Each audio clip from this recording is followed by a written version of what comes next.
Owen Thorne stood at the edge of what used to be a 3-acre pond and watched the last inch of water disappear into the drainage culvert the HOA had installed without his permission. Dead fish lay curling in the mud, and a heron that had nested on the little island every spring for 6 years circled once overhead and did not land. He believed, standing there, that the association thought this was the end of it, a stubborn homeowner finally beaten into silence. 3 weeks later, a state vehicle pulled through the gates of Briarcliff Hollow, and the woman who had ordered that pond drained watched her own board members go pale as Owen stepped out wearing a laminated badge she had never bothered to ask about. Quick question before we continue: what country are you watching HOA Breakpoint from? Let me know in the comments. If you're enjoying these stories, take a second to subscribe. Help us reach our first 1,000 subscribers. It would mean a lot. Now let's jump back into today's story. Owen had bought the property 11 years earlier specifically for the pond, a spring-fed basin that predated the subdivision itself by nearly a century and sat entirely inside his deeded parcel. He kept to himself, drove an unmarked gray sedan, and told neighbors only that he did water testing for a living, never elaborating further. In truth, Owen was the regional director of wetland enforcement for the state's Department of Environmental Protection, a position that required him to keep his professional identity quiet in his own neighborhood to avoid exactly the kind of leverage his position could invite. Everything changed the year Denise Halloway took over as president of the Briarcliff Hollow HOA. Denise had campaigned on a single promise: a members-only lakeside clubhouse and marina. And she had already identified the perfect site for the boat launch, the southern edge of Owen's Pond, the one piece of waterfront in the entire development still in private hands. Within a month of her election, association surveyors appeared at Owen's fence line uninvited, insisting his pond fell under a non-existent shared water amenity clause. Owen calmly asked her to produce the clause. She had none. Only the flat assertion that any body of water visible from the community trail belonged, in spirit, to everyone. The fines began almost immediately. He was cited for unsightly algae, for unauthorized wildlife habitat, and eventually for maintaining what the notice called a standing water hazard, a description that would have been laughable to anyone who understood what a spring-fed wetland actually was. Owen never paid a single fine. Instead, he photographed every notice, logged every date, and quietly began sampling his own water chemistry twice a month, a habit that would matter more than anyone at Briarcliff Hollow could have guessed. At a packed community meeting, Denise announced that Owen's Pond had become a breeding ground for mosquitoes and a liability the association could no longer ignore, and she asked the board to approve emergency drainage.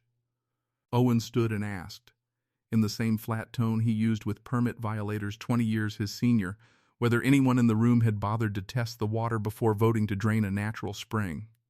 No one answered. Denise pivoted instantly to personal attacks, calling him a hoarder of natural resources who cared more about frogs than his neighbor's property values. What Owen didn't yet know was that Denise's real interest wasn't mosquitoes at all. The marina blueprint she had shown her architect months earlier required the pond gone, filled, and paved and buried in an old maintenance log. An association contractor had noted client request discreet disposal, no state notification, beside a line item for pond drainage. That contractor was the same man Denise had hired to quietly bypass the permitting process entirely, confident that a private pond on private land wouldn't trigger any state review at all. She was wrong. The night the association's crew opened the culvert valve and let 3 acres of spring-fed wetland empty into the municipal storm drain, they violated 4 separate state statutes at once: unpermitted wetland alteration, unauthorized discharge into a public system, destruction of protected heron nesting habitat, and falsification of the environmental disclosure the association had filed with the county. Owen didn't say a word publicly. He simply drove to his office the next morning, opened a case file, and began building it the way he had built hundreds of others methodically, with dates, water samples, satellite imagery, and chain of custody documentation that no defense attorney would ever be able to shake. Denise, sensing his silence as surrender, escalated. She sent him a formal notice demanding he fill the unsightly mud crater within 30 days or face a lien. and in the same letter offered to buy the now worthless land for a fraction of its value, framing it as a courtesy before the association took further action. Owen declined in one sentence, telling her plainly that a state investigation into the drainage was already underway and that she would want to preserve, not destroy, every email related to the project. Denise laughed it off in front of the board, telling everyone that some water engineer was bluffing to save face.